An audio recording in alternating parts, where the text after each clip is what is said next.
What's up, everyone? What is it? What's the link? It is going to be youtube.com/soundpollination, I believe. Let me just make sure. Sound pollination. Yep. And then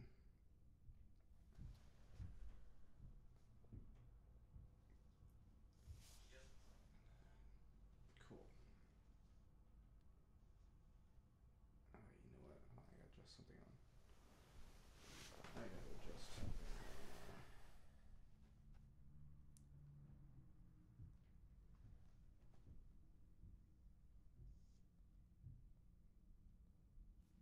Make sure here really quick. This quality is okay. Yep. Quality is okay. And then where's this link? Copy link. Copied. Paste it. Do you have it? Do you need it or no? Yeah, text it to me. Yeah.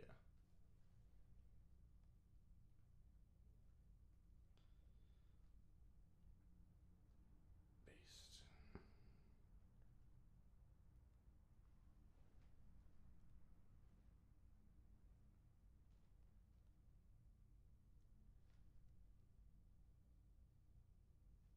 I'm gonna live stream from my phone as well. I'm just gonna set it up and why not, right?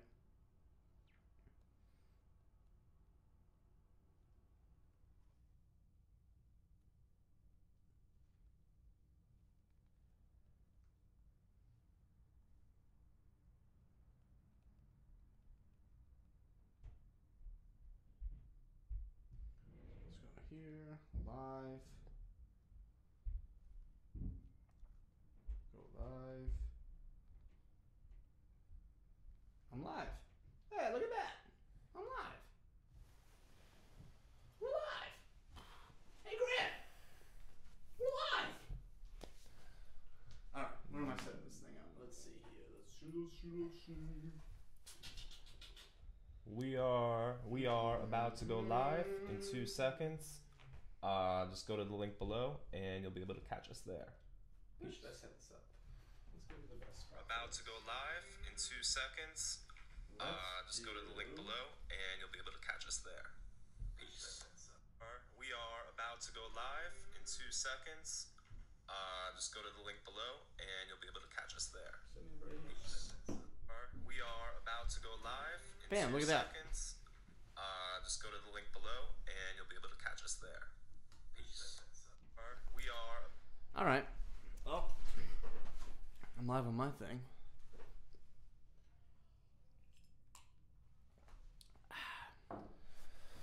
All right. Whenever you was ready, Jikra. All right. Oh shit. We're doing it. Okay. So this is, for all those tuning in for the first time, this is the first live stream of ever Sound Pollination. Yeah. So we're kind of guinea pigging this right now. So Yeah. So hopefully it looks we'll see all how right. this goes, and we'll also see and hope that me and Grant don't say anything stupid, because that's definitely a fucking possibility. Yeah. We'll try. We We'll can try. only try. All right. Okay. Well, let's dive into it. Yeah, let's dive right in. So So first, welcome back to 20-somethings. yeah, Right? We this are is doing- episode. Is this the third or fourth layovers? I think we're further than that. I think we're on like maybe Five? Five. We might be on the 5th layover now. This is episode number 5 for the layovers, but it's 15 total, right? Are you sure it's 15? I think it's more. I think it's like 18. No, really? I think so. Yeah, I think we're. Hmm. I don't know. It's pretty good that we've lost track. That's a good sign. Yeah. I think that's a really good I sign. feel like when you're counting, it's just like becomes a hassle, right? It becomes like a scheduled thing where it's like if you lose track, it's just like, oh, it's routine now. It's just habit, right? Yeah. You know what I'm saying? Yeah. Well, I mean, whatever. At least we're there. Yeah. At least we're at whatever 18, 15. Doesn't Whatever. matter. It's another episode. It's another episode. Thank you for coming back. Yeah. We're happy to be here. We're happy to be projecting our faces around the world. When I'm speaking right now, everybody can see this. Everyone. It's kind of bizarre. Everyone in the world. So can excuse see me it. for being a little bit weird at just getting used to the cameras being on. It's one thing to have the mics in front of us, but to then have like cameras broadcasting, it just makes it a little bit more weird. So Strange. it's definitely going to be a thing that we're Definitely going to have to strange. get used to, but we'll figure it out. Yeah. I think we'll be fine. All right. This week, we're talking on the Layovers about the political climate, but specifically tribalism in 2018. Political tribalism in 2018.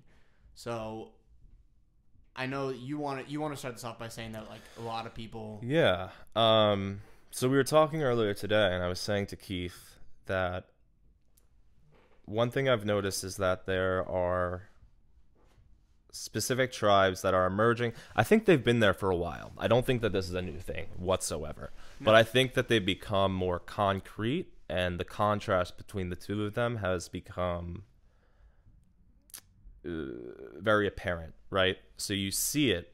All you have to do is go on your Facebook news feed. Mm-hmm. That's all you have to do is go on there, spend like 15 minutes on there, and you will find that there are these two different tribes, right? You see people on both ends, and really what it comes down to is like, are you on the left or are you on the right? Right. But the thing is that these two groups of people are not seeing each other, right? They are, but they're only seeing them through a specific lens.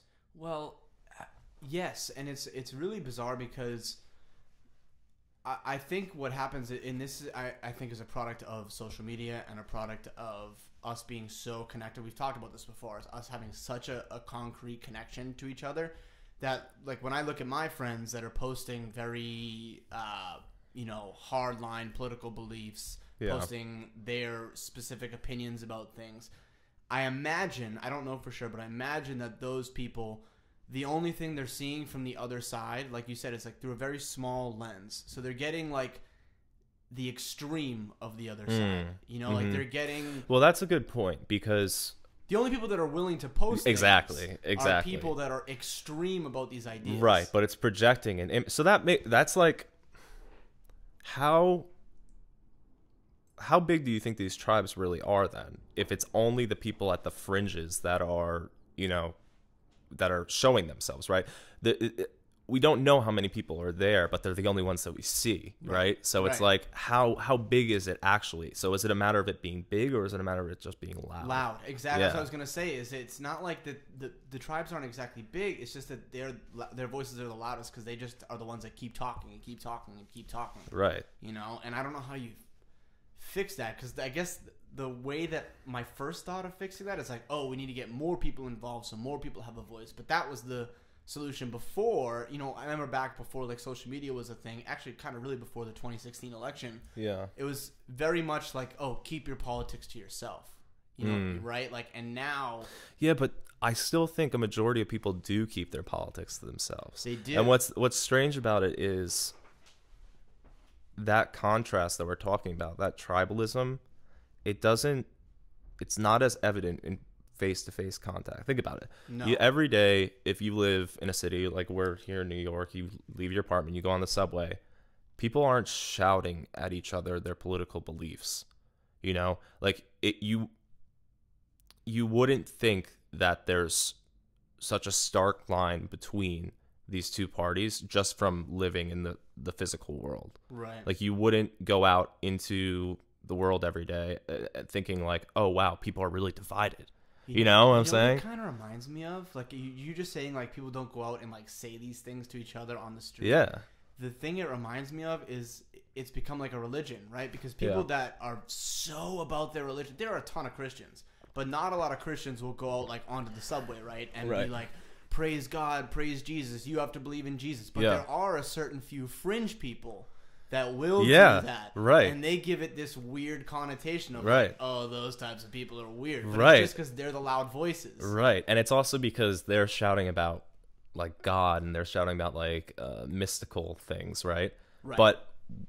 And so like if you see somebody like that on the subway, you're like, oh, this guy's fucking crazy. Right. But what if these same people that were shouting from like the left and right shouted on the subway?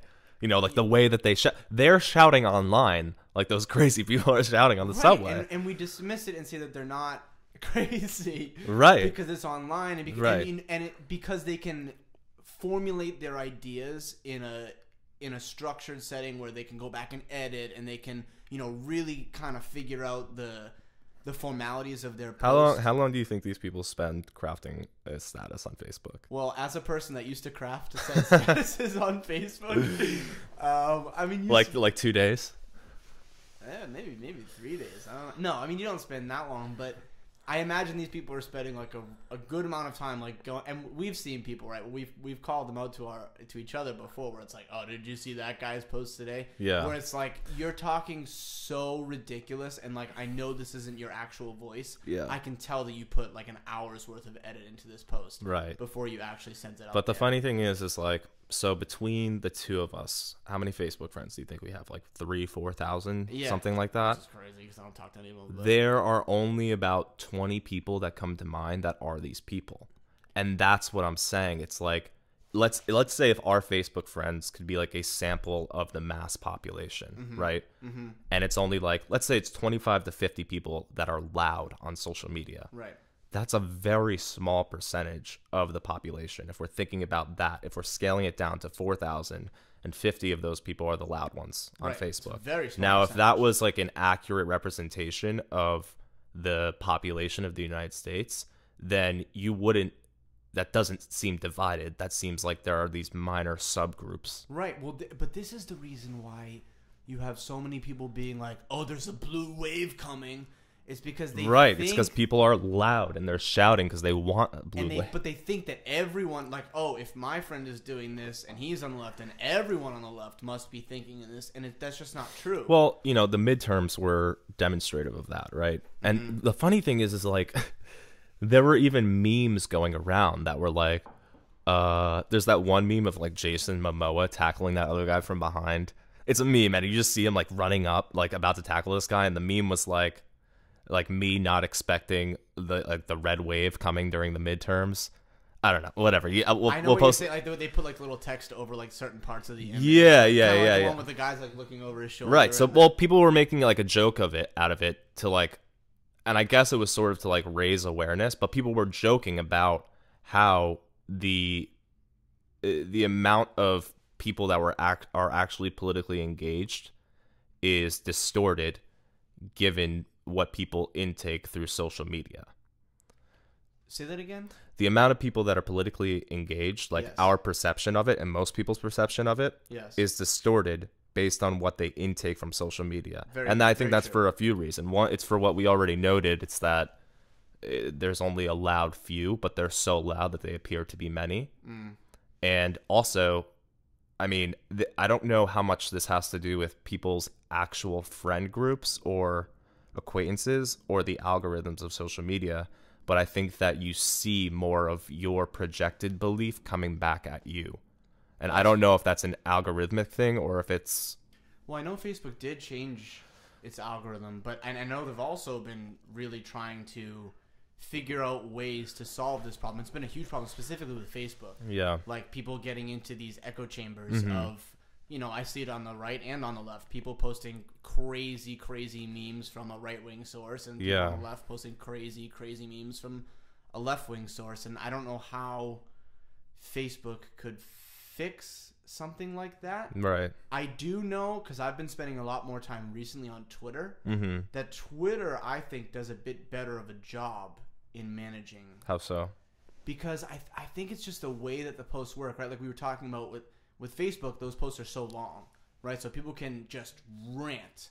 But with Twitter, it's non-existent. People don't rant on Twitter. So more people Yeah, can, but don't they, though? Aren't there, like, subtweets where you can keep tweeting? Well, there are chains of tweets. Yeah. Right? But they make it, I don't know, they don't make it harder to do that, but they make it like it takes that little bit of extra effort to do that. Because you gotta like hit the little plus. Yeah, So I think I people wonder just how do much it that less. actually affects people from ranting. I guess it does, right? Because how many people actually do that? Well, I think not that it affects people and says don't post the long things. I think it just promotes the idea of more people posting the shorter things. Yeah, well, I guess it's like if you have a limitation, it forces you to think about how to express what you want to express in fewer words, which is an exercise that, you know, you teach, like I teach kids when they're writing, you know, like that's why you set page limits on essays, because in order to express your ideas accurately, you need to be able to condense them and present them in a way that it's like ordered. And like if you are forced to take 15 pages and condense it out to 5, that's going to be a really fucking strong 5 pages. Yes. Right.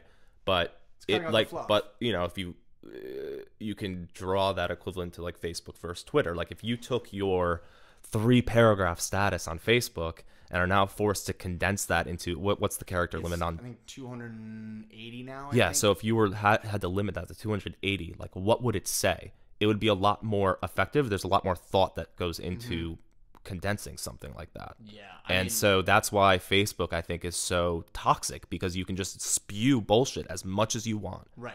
And you can comment also in pure bullshit. So you can comment these long ass comments. It's the same thing. So you just have you end up looking at a Facebook status and it starts with this big long paragraph, and then someone else posts a big long paragraph, and then that original poster is going to comment in their own big long rebuttal that doesn't address anything that person just commented on. You know what I'm saying? Yeah. It's like it's so long that you kind of get lost in what they're even trying to say, and I think they get lost in what they're trying to say. I've had so many arguments with people on Facebook where it's like, I don't even know what the point you're trying to get across, because at the beginning I did, but then it was like, you know, you had this point, and then you go to this point, and then you go to this point, this point, this point, this point. You end up making like 10, 15 points in your one thing, and 14 of those 15 points have nothing to do with the original post. Yeah, well, that sounds like it's a problem with like the democratization of Facebook. It's like you can't, or I guess on Twitter as well, but if you're friends with somebody, not even if you can, on Facebook, you can't have a closed thread and also have it public. Closed thread? As in, so you mean like people, if you wanted to engage with somebody just one-on-one, the only way to do it is Messenger. Right. You can't do that just in a thread. So it's like, I wonder how much that extra step of like going into Messenger, it makes it a lot more personal when you go into Messenger and you message somebody about what they posted. Why don't people do that? Why do they comment? If you really want to get a point across, and you really, like, if you care about what you're saying and in your response to somebody on Facebook, why wouldn't you just message them? Right. Don't you think that's the more constructive way to go about it? In messaging someone, you're definitely going to get them. I think the idea is we've got to get like the masses on our side, right? But that's what I'm saying. It's like it all turns into a show because it's public. Exactly. It's like like when someone comments on a status, right? Like they're not there to try and convince the person that posted the status to switch sides. They're there to convince everyone else that's looking at it to post. Nikki just texted me saying it sounds like your mic's on backwards, but my mic? Yeah, but it's not. No, it's not. I don't know. Huh? Check. Whatever. I'm sure it's fine. Whatever. Well, at least we have people that can come in and look at that now and like see. What was I saying? So Facebook, when you comment on a Facebook status, people, they're trying to project their idea not to that specific person. They're trying to convince everyone else that's looking at that status to come onto their side. And that doesn't work. Right. You know, that kind of like just like spewing into the atmosphere and hoping people cling on doesn't work. It's much more effective to sit down and talk to someone, or to at least, at the very least, go into Messenger and message them. Right. It, you know? So it's like, it's almost, when you think about it into these terms, it's almost like if you're commenting on a status, you don't really care about the issue at hand. You care about people's perception of you. Because if you cared about the issue at hand, you would take the most effective route to address it. It's kind of like when and I know this is a tragic thing to like bring up, but remember when like the Paris thing happened and all of the shootings, right? And people changed their Facebook picture. Yes. Right? Yeah. What's more effective? Changing your picture or going and donating to a thing that helps those people and then posting that link and telling other people to do that. Yeah. You know? Well, people are getting confused, and I don't think that they're realizing it. I think everybody's confused. Yes. They're confusing well, they think that by commenting that you're doing like a grassroots effort, and there's no grassroots effort in there. The grassroots effort is to reach out to someone through Messenger and say, hey, instead of changing your profile picture, why don't you donate at this link? You can donate $1. Right. That's really trying to promote a change. Right. Well, we need to reframe like what's effective and what's not effective. That's what needs to happen. Like we need to alter our view of what's productivity, because right now people think it's productive enough to put a filter over their photo, and they think it's productive enough to comment on something. So let's say, we're talking about, we have these two political parties, right? Mm-hmm. And let's say you want to engage with somebody. People need to learn that the best way to engage is one-on-one. You can't think about it. You have to translate it and into a real life situation, right? So let's say there were a bunch of people at a bar and somebody says something that you don't agree with politically, right? And they're being loud and they're being obnoxious in that space. Is it effective to gather around in a circle and everybody shout at the same time? No, absolutely not. Right. How you would handle that would be, if you really wanted to handle it, you would take that person aside and be like, hey, I heard you saying this. I was wondering if I could talk to you about that. Nobody ever does that. Right. But if you translate it to real life, which is, I think, people need to do in these situations, because while the medium is different than the reality of being physically in close proximity to somebody, the beings are still the same on the sides of the screen. So the humanity is the same. It's just the medium in which they're communicating is different. Right. But because the humanity remains stable, then you need to interact with people in the same way that you would interact in person. But the medium just makes it too easy not to do that. Yeah. It's a weird thing that we found ourselves in this current time, and it really is. It spawned with social media, but tribalism didn't spawn with social media. Tribalism's been around, since the beginning of man. Yeah. Since the beginning of life. It's just like the thing with that now is that I feel like we're at a point in time where we don't need it anymore. Like tribes used to serve a purpose, right? Like you had a tribe, there was a tribe of people that you would, travel with, and you would create community, and everybody had a role in the tribe. And so the tribe was like a functional entity. Like it became like everybody came together to form this like well-oiled machine. Right. You do this, and together we're going to make something great. Right, but that's not what tribes are anymore. But also it was for protection from other people, right? So you were familiar with everybody, and that way you could all bind together whenever you're faced with whatever sort of dangerous situation, right? And you could help each other out. We don't need that anymore, because for the most part, our day-to-day life is safe. Right? We go outside, like we don't need to travel in groups anymore. Could you imagine if that was still the case? Like we all live with like 15 people and we travel together everywhere, and we don't need that anymore, because in 2018 it's safe. It's relatively safe, it's pretty fucking safe, and even in like a dangerous part of the city, like relative to what it used to be like, it's safe.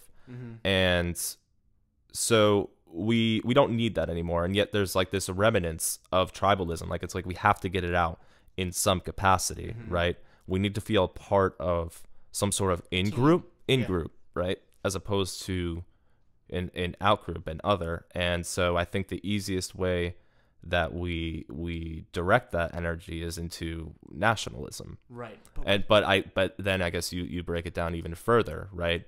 So it's like we're American first. Right, but that's we're all on the same team. That's what that. Well, right, and that's what I'm just realizing talking about this is that it's not nationalism. No, because it's like it's a weird tribalism within a tribe.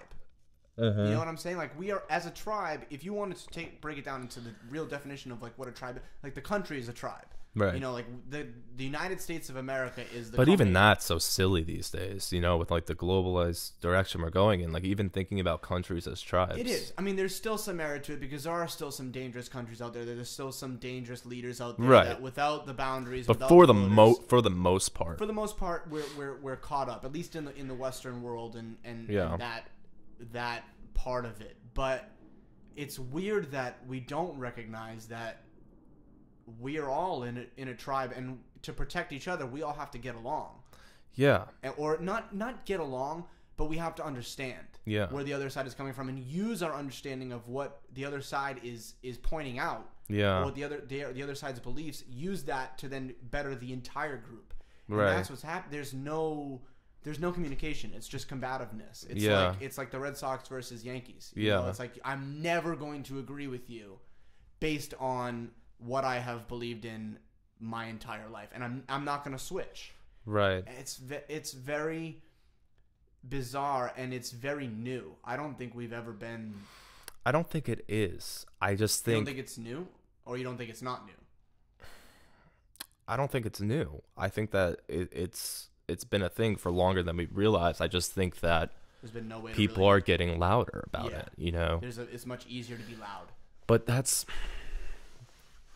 I keep going back to this, but that's why it's so strange to me, because in everyday life there isn't a tribe. You know, like every day we are functioning as a country. Like everybody does their job and everybody pays taxes, and the farmers grow food and the tech people create new devices and everybody uses them, you know?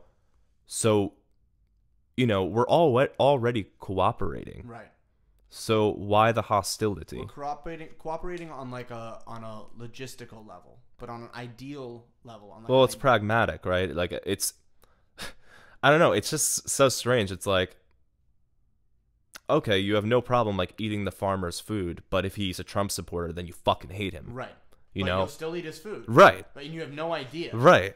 That's a weird part of it too, right? Yeah, exactly. It's like you're still cooperating with these people on a day-to-day basis. Right, but people forget about that. Like, how many people think about that? No. How many people go to the grocery store and they're like, wow, I'm really grateful for that guy who grew my carrots. Right. You know? Right.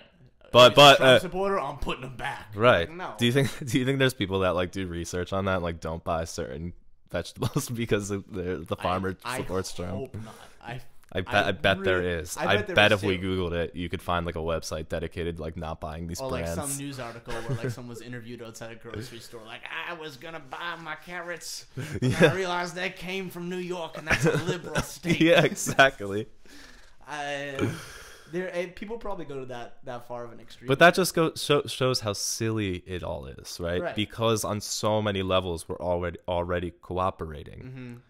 So then how do we get rid of then what are the things, if we can cooperate when it's serving one another, right? That seems to be what it is, right? If there's a purpose behind, like, okay, if we're going to run with the farmer and the carrots, it's like, I want to eat the carrots, therefore we can cooperate on that level. Mm-hmm. But we can't cooperate when it comes to healthcare.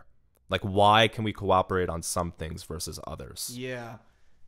I think, well, we all want the same thing, right? And that's what it really boils down to, is we all really want the same thing. We all want, I mean, maybe not we all want, you know. Do we though? Like, I think we do. Everyone wants healthcare. It's the method in which we get there, I think, is what the argument is over. And that's just the spread of misinformation on either side, whatever side it is on the issue, you know, or the combatment of ideas and no one really knowing what the legitimate side is or the right side is. Mm-hmm. But it's we're already there. We're already like you said, we're already cooperating on a level where we can function as a society. Right. But it's just the ideas, it's the method and how we get there. Right. So it all comes down to, I mean, we can keep searching for answers, but the answer is we just need to talk more. Right. But I'm curious about like what creates an issue that is so volatile. Like what creates those issues? Why are certain issues why do they exist in a way that we can't communicate about them? Because we always what sets those issues apart from the issues that we can communicate about? Like, we have an understanding on many levels, everybody in the country. Yeah. Like, you know, teachers are going to teach parents' children, whether the parents are Democrats or Republican. Mm-hmm. You know, in the same way, like, we're going to buy food from whoever grows it, whether they're Democrat or Republican. Right. So why are these situations, like these exchanges, okay, but there are when you get down to certain issues, those are not compatible, you know? Like, I think it's because why is like healthcare is a good one because food is a necessity for everybody. So we can all agree that, you know, everybody deserves food, whatever. So it's like, because it's such a can we though? Because there are tons of people. I mean, I guess we can. There are food stamps. But for the sake of this like thought experiment, right? So everybody needs food, so it's not arguable, right? It's like you're gonna buy the food regardless, right? Mm-hmm. But isn't healthcare a similar thing? Like, isn't healthcare like people's health? Doesn't it exist as like a foundational? You would think. That's what I'm saying. Is I think everyone thinks that. I think everyone thinks that we all should have healthcare. It's whether should it be a single payer system, you know, should the government pay for everything, or should you get private health care and everyone should be forced to have private health care. Yeah. It's the method in which we get there, and I think the disagreement comes from I don't want to say misinformation, because each side has people that believe that they're right and believe that, you know, their side is the right way. So it's not really a misinformation thing of people spreading misinformation. Maybe it is, on a certain level. Yeah. But I think it's that it's in everyone's inherent nature to wanting to be right about certain things. Yeah. Like, we trust that there are certain things that we can trust that people know what they're doing, and we trust their opinions on it, and we're not going to argue it based on our own beliefs, right? Like you were saying with like food. Like, I'm going to trust the farmer that he knows how to raise the food and he knows how to do all this because he knows about that, and I've never done that before, so I'm not going to touch that. But in terms of like politics, who really knows what's right? Yeah, I guess it's more abstract. It's very abstract. It's like, who knows who's really the right one here? We don't know because we haven't tried everything. So it then boils down to, which one should we try? Yeah. You know, whose side should we try out? Yeah. And I think we need to be more experimental in that aspect, but then again, to combat that, those things take time. So you can say you want to experiment with healthcare, but how long are you going to experiment with healthcare before you realize that it's gone to shit? Right. Yeah, it's like people don't ask. Like, let's say, you know, if somebody's on the left and somebody's on the right and they were engaging about healthcare, they don't ask, why do you believe that? You know, no, they don't say, why do you think that? No. They say, you're wrong. Right. You know, no, it's not. It can't be that way. Right. But they don't say what's your logic behind that? Mm-hmm. Why not? Well, then, okay, so then that then boils down to, we need to debate and discuss more. Right. But people don't know how to debate and discuss. Well, that's why we need to get people that disagree with our political views in here, because this is like the environment that could happen. Right, like an actual debate. Right. You know? And the thing is, and this is what, and I don't want to like toot our own horn or anything, but me and you are stupid. Dies. You can't do the toot noise. You're getting too old for that. You're right. We should have more people that are in here that have different political beliefs, but us as individuals, at least in my opinion, are pretty flexible and moldable within our political beliefs, which is why I think that we can have those sorts of conversations. Yeah. If you switched us out, let's say for someone that's on the hard left, and someone in like, we both are on the hard left, right? And then we invite two hard right people on here. That conversation could get really volatile. Yeah. It could get really, really bad because both sides are not willing to just even take a cinch, give an inch of the rope in the tug of war. You know, like, they're not willing to give an inch. Yeah. To better the whole thing. Mm-hmm. It's depressing. It's like, it's really upsetting. We could all. How do you think a conversation, if we had somebody in here that was on the far right or far left, how do you think it would go down? Do you think it would be productive? I think it would be productive if it was set up the right way. I think, like, we watched those, the Sam Harris and the Jordan Peterson debates and everything. I think they're done really well. Yeah. And I think the thing that does it really well is how they... Well, there's a moderator, too, which is important. Yeah. That's a really good point.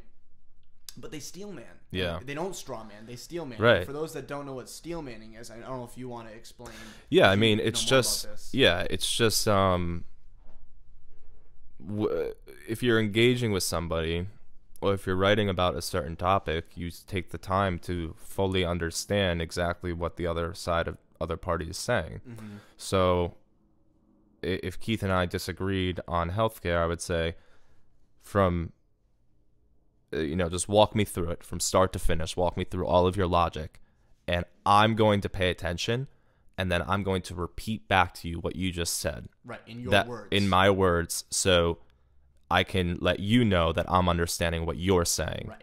And then after I do that, if there's any alterations you make, you have the freedom to make that. Mm-hmm. And then I can repeat it back to you again until what I'm saying to you matches what you're thinking. Right. And then you do the reverse and the same thing where I do the same thing too. And that kind of gets us on the level playing field of, right. We understand each other. Right. And that doesn't exist in a lot of talk. Never. Think about that logic, and then think about the conversations that happen on Facebook. Well, that's what I was gonna say. It's like on Facebook, like you have the post, and then instead of saying like, the next comment is what I think you're trying to say is blah blah blah blah blah blah blah.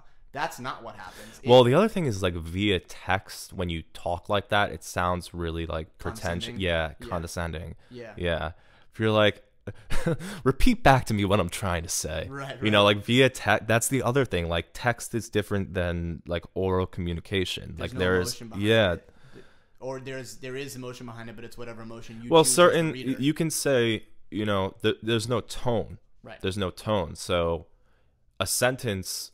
It happens all the time when you're texting somebody. Like people interpret text messages. They think that somebody's mad at them when it's just a neutral statement. Right, like when someone does like an okay. Right, it's because there are things that are lost in translation. Like text is not a perfect mode of communication. Mm-hmm. But the thing is that there's no perfect mode of communication, but that exercise, what we were just talking about, gets you a little bit closer to it. Right. Communication's never going to be 100%. There's never going to be a time where I can tell you my beliefs on something and you're going to fully understand because you're not me. Right. But the best that I can do, or the best that two people can do, is talk on a level until they're both saying relatively the same thing. Mm-hmm. Right. But communicating via text is so far from that. It's so far from that. It's weird because it's so funny that we went so far with our in improving language and improving communication. We went from going from hieroglyphics to the written word, and then to radio, then to TV, and you keep increasing the amount of tone that you get from the person that is writing or speaking mm-hmm. or doing these things. Each time we make an improvement, we've gone up in the amount in the level that we have understood the communication. And then all of a sudden, when the internet came along and text came along, it's like we made a whole drop. Like we just totally dropped off, and now it's like we're back at square one again. Yeah. But then we got podcasts. Well, and then we got YouTube, and it's like we're kind of recreating these old forms of communication. Yeah. And we're in the middle of that weird area right now where it's like I don't know which one to trust. Like, should I, what's better? Should I go and read people's statuses on Facebook or about this certain topic, or should I go listen to a podcast about this topic, or should I go watch a TV show mm-hmm. about this? What is the best way for me to learn about this thing productively? Yeah. And I think a lot of people, I don't know if it's because people are lazy or people just don't have time now. They read things because it's super quick. You can quickly read through a Facebook status. You can quickly read through, a little excerpt of a headline of a news article. Yeah. I mean, it's easier. Yeah, I think that this is totally off topic from where we started. We're sort of drifting from tribes, but that's okay. That's all right. That always happens. There is the belief that like excess in every aspect of life is a generally positive thing is false, right? So when you were just speaking, you were like, oh, these technological developments happen, and each time our communication improved until we got to the internet. Mm-hmm. But then the internet provided like an excess of access, an excess in a means of putting things out into the world and connection, like an excess of connection. And I think that it's false to assume that that's a good thing. I think that we're seeing that there are a lot of negatives that come along with that. Mm-hmm. But people keep pushing for that, like more connection, like more access, more information. Well, and it's like, well, maybe we're not built for that. Maybe we're built for limitations. Well, and on that point too, I think with the excess, people start to believe that they are experts on everything. Right. So because I watched this YouTube series on this, I'm now an expert. Excess does not equate to quality. No. It actually is quite the opposite. You know, if you want to understand something, you don't buy the short, like, learn how to do this in 50 pages. Mm-hmm. You buy many books, and you read all of them from different experts from different countries that have approached whatever your focus is on, and you read all of these different, you know, apertures that have looked at this thing, and then you really know something, you know. It's kind of like what we were talking about with Josh on last week's episode, where we were talking about that kind of fast food education with like these little. We should coin that, fast food education. Yeah, I mean, it's kind of what it is, though. Yeah. It's like you might think. I was thinking about that the other day, though, because I was re-listening to it. Mm-hmm. I don't want to call it fast food education because fast food has a negative connotation, but like it's more like Chipotle, which like isn't quite fast food. Like a healthy fast food. Yeah, I don't know if there's a name for those kinds of restaurants. There probably is, but that's what we should call it. Insert that name there. Education. Healthy fast food, whatever that name is. Yeah. Education, but that's what it is. Yeah. When you watch these videos, is you think you're getting educated on this topic. But really, first of all, if you're watching YouTube videos, you're getting this person's belief on this topic, and maybe they only just watched YouTube videos, and they formulated their opinion. You know, like it's right. Everyone. I think about it this way. Think about before the internet, right? Who had the voice? You know, who had access to a massive audience? It's either celebrities, politicians, journalists, just because they're on the news all the time. Yeah. And that's kind of it.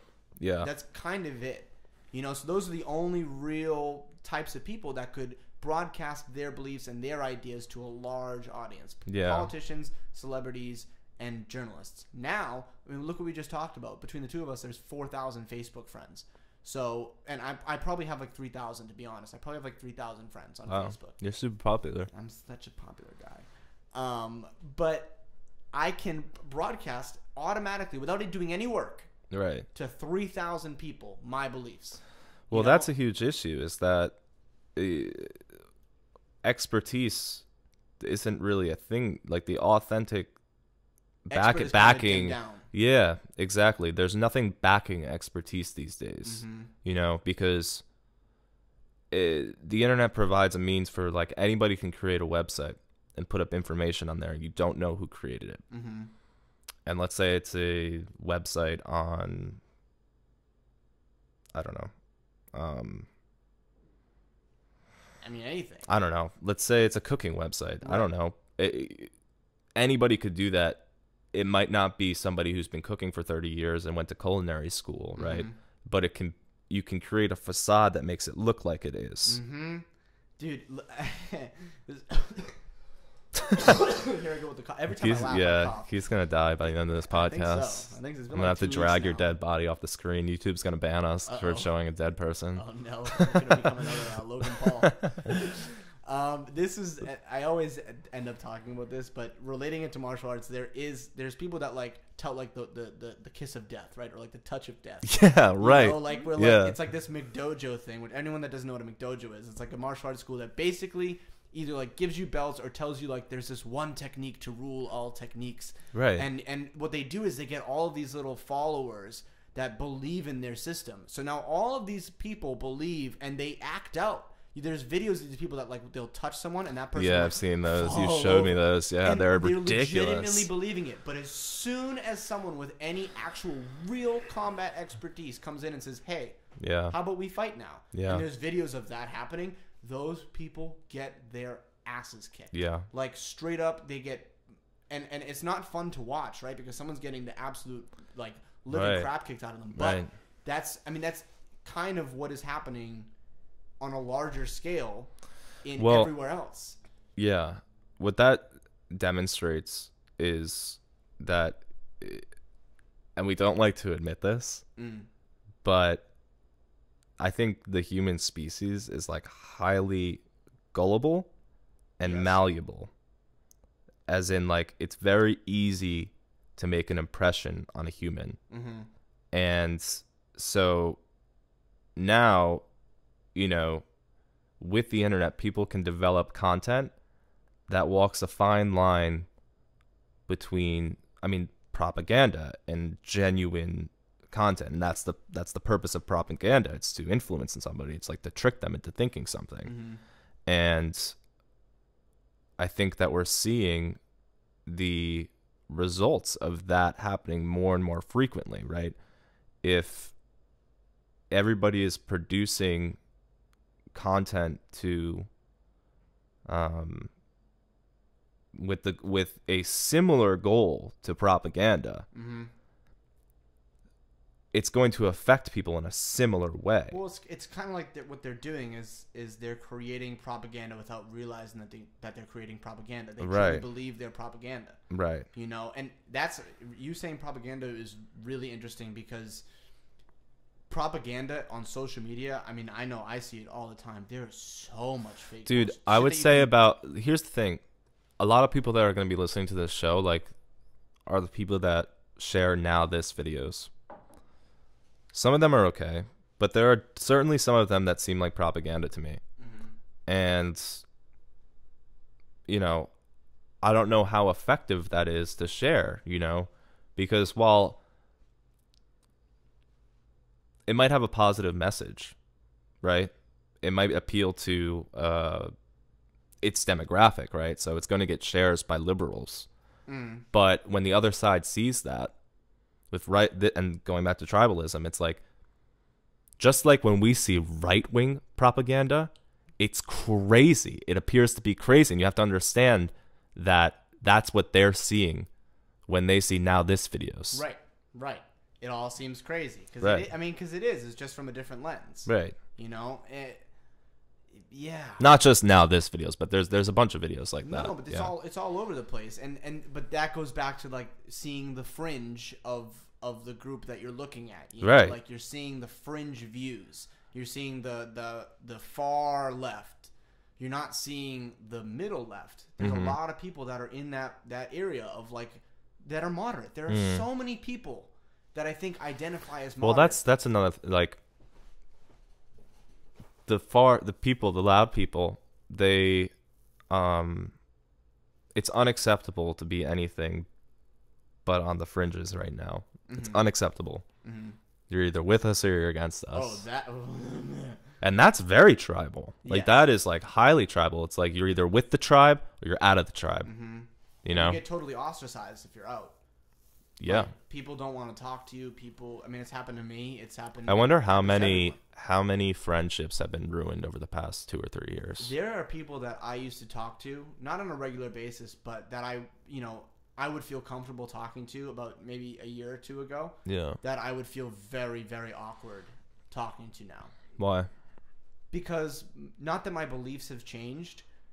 I mean, my beliefs have changed. Let's be real. My beliefs I've become a different person in the past 2 years, or in the past year than I was 2 Yeah. years ago. That makes sense. You know, as we all should. We all should be able to change. Yeah. But that change, you know, from where these people saw me 2 years ago when we were hanging out and we were friends to where I am now, it's too drastic of a change for them. Even though it's not a drastic change. You know, I'm just switching up like my one opinion about one thing. But that switch on that one opinion about one thing now all of a sudden automatically says that I'm not on your side at all on anything. But what's anymore. crazy to think about is like, statistically speaking, like finding another person that agrees with you on everything is you should- highly unlikely. right. Should you Like marry it them? probably doesn't even exist. No. Of course You know. not. That's a crazy thing. We all have different experiences growing up. We all Right. have that mold how But we that see just means a things. lot of people are lying, and I think that a lot of people are. Oh, yeah. I think that a lot of people are lying because they don't feel like dealing with the stress that comes along with coming into conflict with somebody. Well, let's take like a literal example of something that people are totally split on right now. Like what's something that people are Gun control. Gun control. So on either side, like where are people lying to themselves? Like let's like investigate that a little bit. Like people on the right saying that people on the right saying that, having more guns will decrease the amount of deaths. Right. Well, we've seen a few instances now where more guns has actually caused more people to die. Right. So that's evidence right there that your argument doesn't work, or that it should be explored. Right. And it shouldn't just be taken for fact. Right. But that exploration won't happen. Yeah. They're going to stick to that, right. even though it's being discredited. Right. So, and where can that happen on the left too? Because there's definitely things for gun control. Yeah, I mean there definitely is. Well, I think that an all-out ban on guns. Right. Like that probably doesn't work either. Right. There are people that say that should be the thing, and it's like, maybe. Mm-hmm. We don't know. Maybe we should talk about it. Well, and people, they point to Australia that's done that. Okay. Australia is different than America. It's a different culture, and there's a lot less people. Australia has the same population as LA. Right. So, and it's far more diverse here. Mm-hmm. As far as cultures, there's micro cultures in America, right? And that's something that people don't acknowledge. Like, there are people that want a gun to hunt. Right. Right. Okay, well, fair enough. Yeah. And you look at somewhere like Japan too, right? Like Japan is very stringent on their gun laws, but they're also like maybe I'm totally wrong about this, but they're like very like towards communist, right? Overbearing on their citizens. Like they're very controlling of their citizens. Japan's very controlling of their citizens. No, I don't think so. There's a lot of social laws. Really? Yeah. Like what? I can't pull them out of my ass right now, but that's a thing there. I might have to look it up. I don't have the thing. This is the problem with live streaming, right? Yeah. I don't have this in front of me.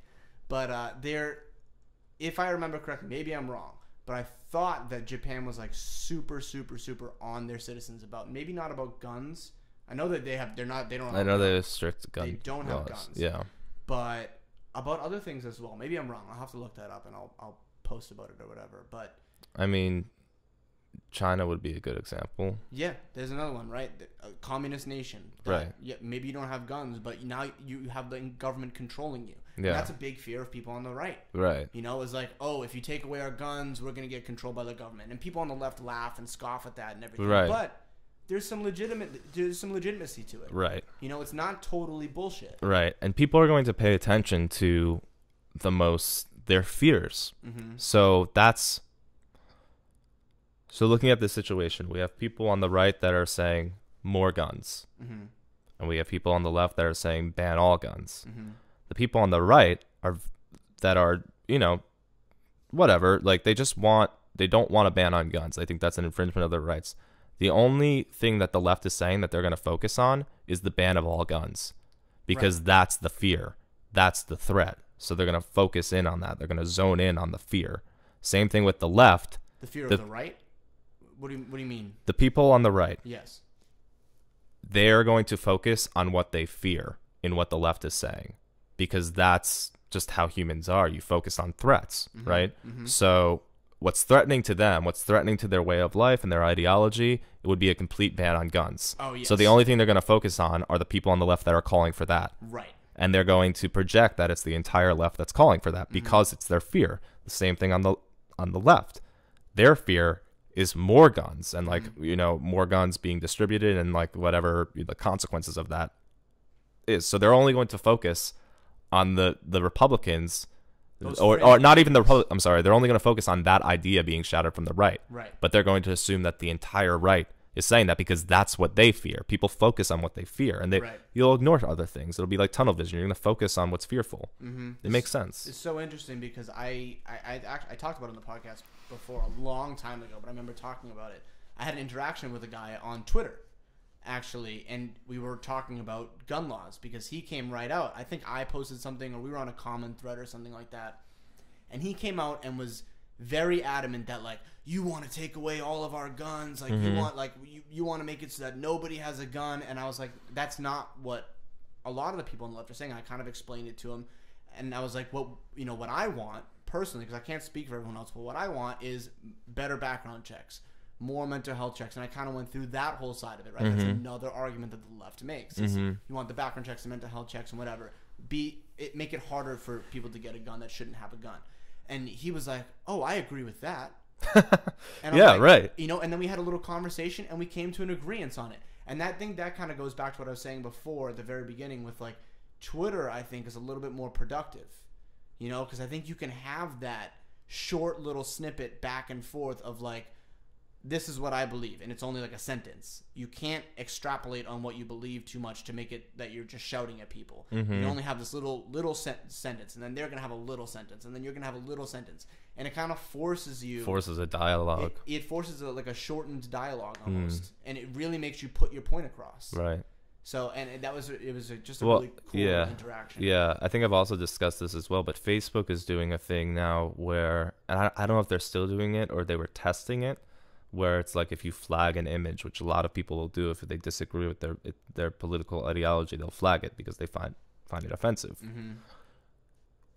Instead of immediately saying, okay, we'll look into this, Facebook prompts you with a question.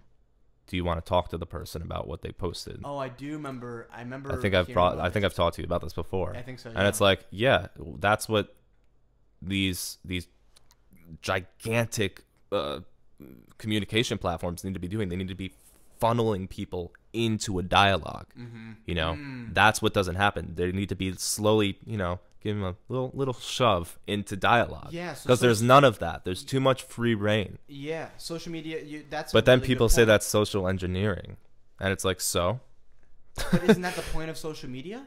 Social engineering? I don't think so. But isn't the point of social media to have dialogue with each other? Like, it's supposed to be. It's connection. It's supposed to keep you connected, I think. Right. But if we take the definition of connection, right now there's no connection happening. So like if we want to get back to connection, right. Let's look at that term connection. Right. It's not just having It's not just being able to having access. Yeah. Access is not connection. Interaction is connection. And if there's no interaction in the posts, not even just interaction, you have to get more specific than that. Because you can interact on those statuses. That's technically an interaction. True. You know, it has to be an interaction of substance. And I really do think the only way that happens is one-on-one. Yeah. You know, like we're looking in each other's eyes right now. Like you need to look in somebody's eyes and talk to them. And that can start, you know, if the next best thing in the digital world is through Messenger or texting, you know, start there. Yeah, it's like how does social media, I come back to that question, but how does social media now foster a more individual, you know, discussion or dialogue between people? That's a really hard thing for them to do because their whole thing comes off of... You know what would be cool? You know how you see like suggested friends? Yeah. If they suggested people that were against your political belief, like their algorithm could pick up on your ideology and they suggested people that were not. It's almost like they switched like it's not suggested friends, it's like unsuggested friends. See, the thing is, well, that could be very bad. Yeah. It could be really good, but it could also be very bad. But I think that, like we said, those people, you know, the way that algorithm is going to work is it's going to be able to pick up on people that spew completely opposite of you, right? But then, like we said, the only people that are really putting all of their stuff out there are people that are on the far left and the far right. So now what you're going to have is just far left and far right people just now really coming at you. I have a good question. Lay it on me, Crow. What makes somebody want to be loud? What makes somebody want to be loud? Maybe if they feel... I think people want to be loud because they feel like their collective voice or what they're arguing for isn't loud enough. So they feel like they have to kind of take on the volume a little bit. You know, like I see a lot of people that are really loud right now. I'm trying to think of like a good topic where people are super like really, really in it right now. I mean, just as a topic that I see a lot of my friends posting about is like the LGBTQT thing, right? Like people are super, super like on that, but people are loud because they feel like they're not... I know you're laughing at me because you think I'm going to say something stupid. I'm not going to say anything stupid. I think people are loud because they, you know, because there isn't a lot of people that are talking about that. Yeah. You know, there isn't a lot of national attention to that problem or that discussion. You know, so they feel like they need to be the driving forces of of that discussion or of that conversation. I mean, maybe that's just that circumstance. Maybe people are loud for other reasons, but I see that, at least in my friends, is that it's like it's topics that. Although I guess that's not true because people are super loud about things. But like I think you need. Trump. Well, we need to. We're talking about people being loud. We've already established that loudness doesn't equate to productivity. So keeping that in mind, why do you think people are loud? Loudness doesn't. We know that loudness doesn't equate to productivity, but we also established that people think that being loud equates to productivity. But if we're going like underneath that, like so we can assume that they're not consciously, being like, oh, this is, like the real legitimate reason why people for likes. Right. 100% for likes. It's ego. Yes, it is. 1000%. Because look, if you're somebody that's not posting a paragraph on Facebook every day, it's probably because you have a pretty decent life going on. You don't have time for that shit.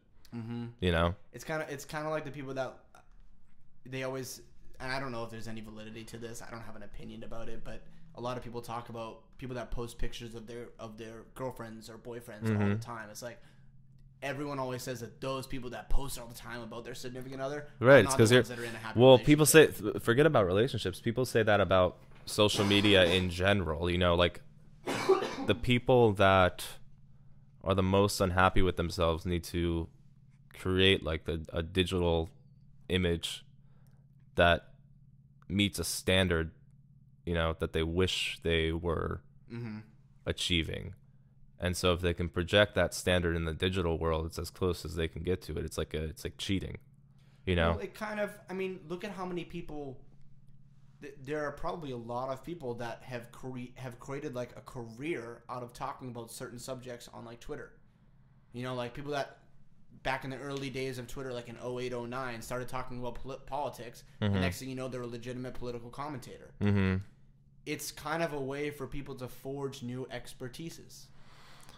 Yeah. Even though they're not experts, it's like we said, expertise is really kind of dumbed down. It's kind of really flushed out. But I don't think that's what's happening. Like, I don't think that's related. Like, I don't think that these people people that are loud at the moment, I don't think that that's their end goal. Yeah, I don't think that they're like trying to be experts or they're trying to become commentators on I really think it comes from like a place of emptiness. Like I really think it comes from a place of insecurity. Do you think there's any drive for like your thing to become viral? Purely for the ego. Yeah. Purely for the ego. Yeah. I don't think that people. I think that there's priorities are all mixed up. I think that I don't think that people like when I'm saying this, I'm not dismissing that people want to do well. I think that they do on some level want to do well, but I think that their ego is getting in the way of that. And because of that, productivity goes down. You have to eliminate that from the equation. You have to focus on effectiveness.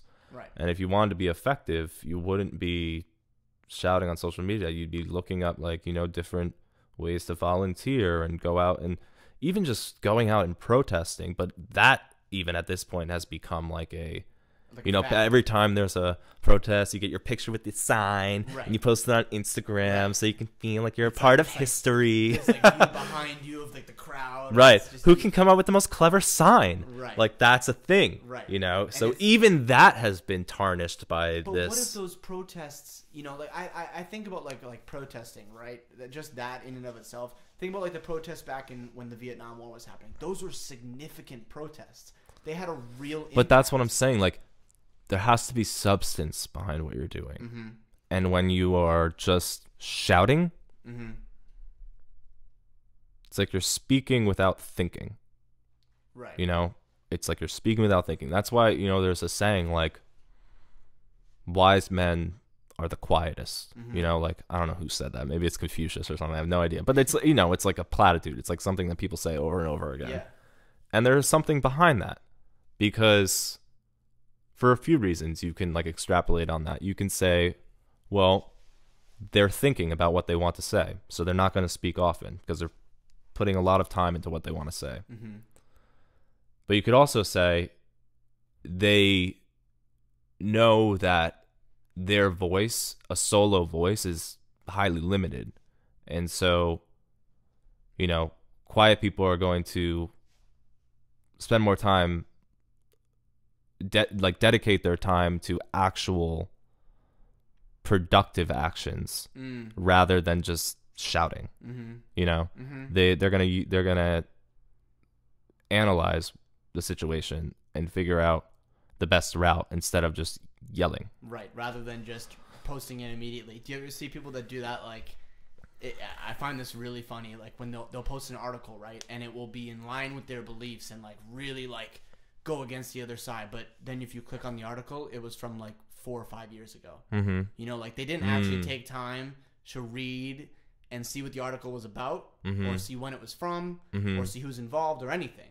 They just post it because it is in line with their current initial belief, and it's like so on the edge of like, I gotta push this out as soon as I see it. Like, oh, this is exactly what I was thinking. Right. But they're not taking the time to really think and analyze and go through their thoughts. Right. I don't know that there's a way to get people to do that, and that's the sad part about this whole thing. Is it's like, how do you can't force people to. It comes down to education. Yeah. But I mean, that's a large scale operation. What do you think somebody's response to this conversation would be? Like, let's say if we had a loud person, we're just calling them loud people now, but if we, if somebody listened to this and they were a loud person, like what would their response be? I'm not loud. Or really? Either I'm not loud, or you don't understand. I'm doing it for the right, I'm helping a cause. It's the only way. I feel like I'm a warrior. I'm a social justice warrior. I honestly think they might just say it's the only way. It's the only way. But it's not it's better than nothing. And actually, I don't know if it is. It's not. Yeah. It's not. I've gotten in situations before on social media where people have disagreed with me, or I've disagreed with people, and the people that are disagreeing with me, if they had reached out and messaged me and said, like, hey, I don't agree with you, like we talked about before, if they had reached out and we had a personal conversation, we would be on a lot better speaking terms right now, but that doesn't happen. There's no interpersonal. Well, think about that personally, like just how much more intimate it is, when somebody reaches out to you. How much more difficult it is to be rude if somebody's texting you. It's a very strange thing to do. Yeah, it's that wall of or the tough guy attitude of puffing your chest out goes right out the door, because you don't have to be tough and puffy anymore. You don't have to do that. It's just one person sitting in front of you. You're not projecting your strength onto a million other people. Right. You don't have to. It's just one. What are these people, what is everybody trying to prove? What is everybody trying to, because that's what it is, it's like you need to constantly be proving that you're right, that you're one of the many, you constantly, no, I don't even think it's that you're right. I think it's that you're constantly like showing allegiance, Yeah. But like allegiance, yes. But there's a lot of people that will make the argument that, oh, like you're going to be on the wrong side of history, or we're on the right side of history, and that's like a thing of like, oh, we're right, you're wrong. Yeah. It's this inherent belief that no matter what I think has to be right, and I see this on the left often because, the left is very equitable with like moralistic beliefs, right? Like they're the party that is in touch with the the moral side and being equality for all. They care about social issues. They care very much about social issues, and as do we all everyone. I think everyone in America, besides like bigots, can agree that like everyone should be free to do what they want to do, and everyone should be free to have their own opinion and to do things the way that they want to do. It's how we get there. And people don't look at that. They just say, well, we have to get this outcome. So the only way that we can get this outcome is the way that I want to do it, because this is the most morally right way. Even though their way, it might get us there and it might be more logistical, but it might not feel as morally right. So it might not be as fast too, it might not be as quick. Right. That Yeah, fast food. that's another thing is people are yeah, fast food. People are like it's almost like there's too much focus on goals and Yeah. not enough focus on method. Uh-huh. You know, Mhm. it's like because like you were saying before, it's like for the most part, I imagine people's goals align. Right. That's why at the end of the day, like everybody, I was just having this conversation with somebody at work yesterday, but I was saying like people need to accept the facts. Mhm. You know, you need to, and sometimes facts are hard to accept. Mhm. You know, like if there's a fact that goes against your ideology and your belief system, that's tough. Right. Like I understand the resistance to that Mhm. on both sides. Like Mhm. going back to gun control, like you have to admit that if there were stricter gun laws, that would be a positive thing. Like it just I try to put myself on both sides, and I really do feel like that is probably correct. Yeah. You know? Right. So, you know, can you just admit that? Like What's the pushback? the pushback, it's like cognitive dissonance in a way, but it's also just like it's hard. It's hard. It's like these beliefs and these ideologies and these political associations, they become a part of you, and they shouldn't. You have to treat them like for example, if when Pluto, the planet, was no longer a planet, nobody's fighting that. You know, Right. like the scientists said it's not a planet. All right, it's no longer a planet. Right.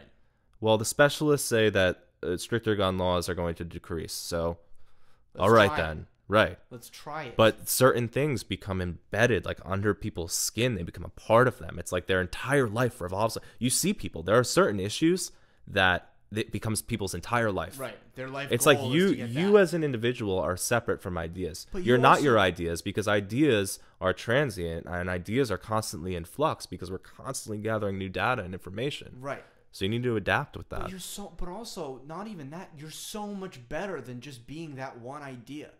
So many people that are Right, Their yeah, whole absolutely, goal and yeah. focus is this one idea. It's like, why is that your end goal, your end game is that one belief? You're so much better than that. Right. You're so much more of a complex being. Right. You have so many more ideas and ways to work. We all have a brain. Right. You can work through these things, and there's so much more to you than that one Right. idea. Why And would you wanna be that? especially when you right and left, you know, there's these trigger issues. You know, there's like these hot issues. Mm-hmm. It's like what we've been saying. It's like gun control. It's like healthcare.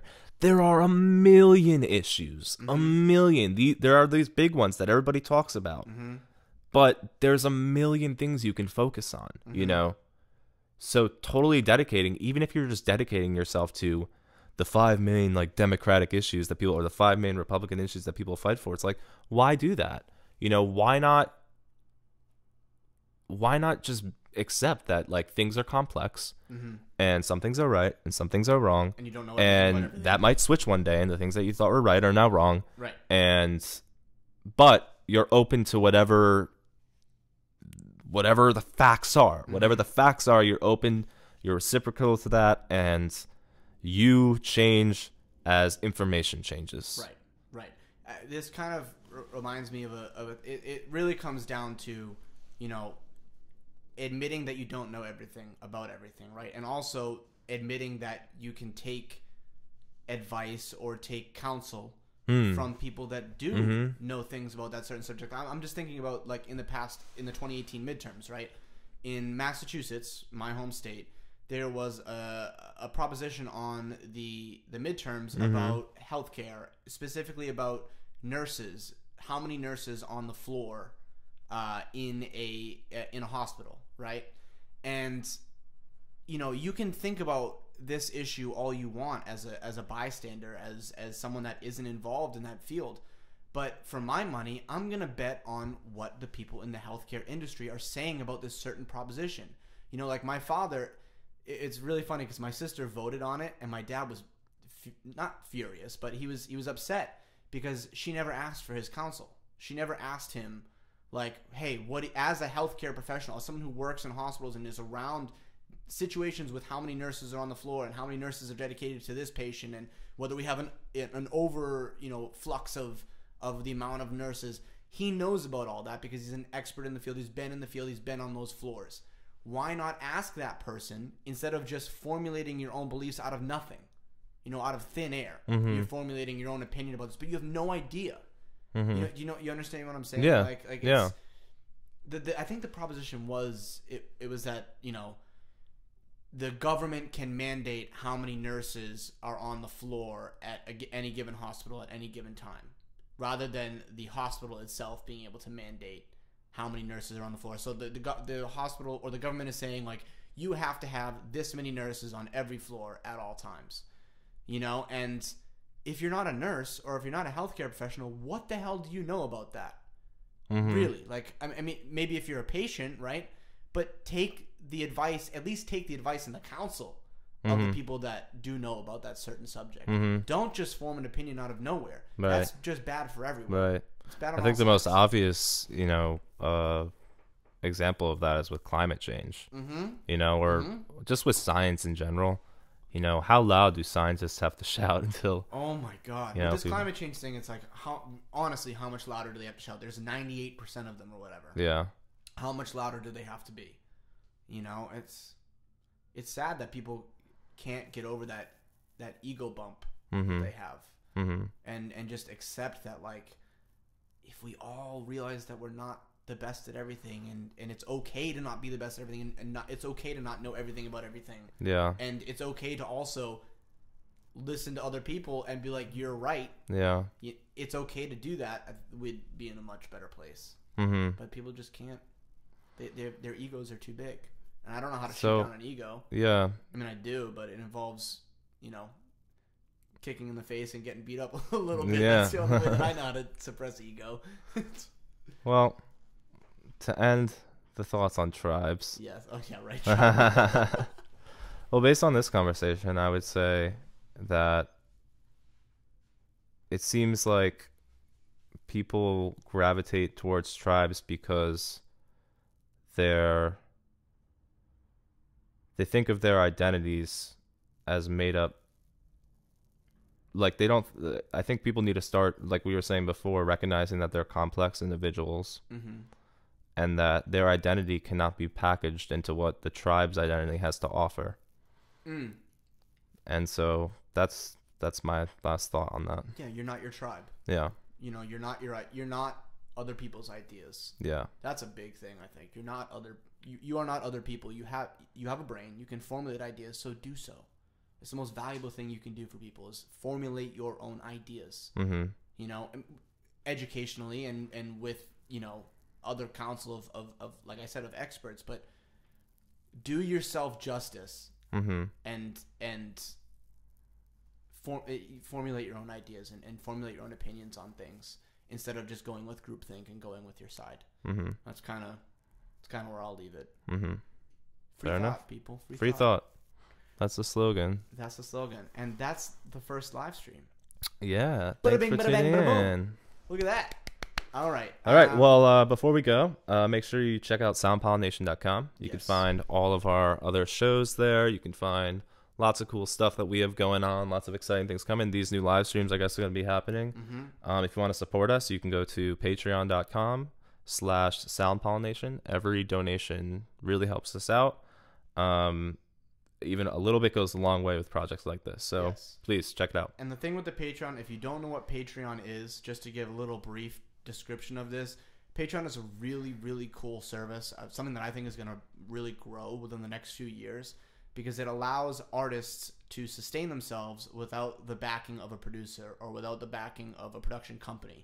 What you're doing is you're donating, it can be a small amount, it can literally be $1 a month, to a certain artist, whatever artist you like, and you're going to get exclusive content. With us, you're going to get like certain live streams that you're not going to get if you're just a regular viewer. You're going to get extra things, but you're helping this artist sustain themselves as an individual identity without the help of outside groups that are going to take money away from them. Right now, you see there's so many musicians that are using production companies and they don't get any money from it. now you see musicians that are using Patreon, and they might have, however many fans they have. Let's say they have 200 fans. If each of those fans is giving $1, that's $200 a month that's going to that artist, and that's a very small scale. So it would really help us out as a company if you just took a little bit of time. Just go check out our Patreon. You don't have to donate if that's not what you want to do right now. Go check it out and go and share it. Share it with your friends. Share it with people who you think might be interested in sound pollination, in 20-somethings, in what we do over here.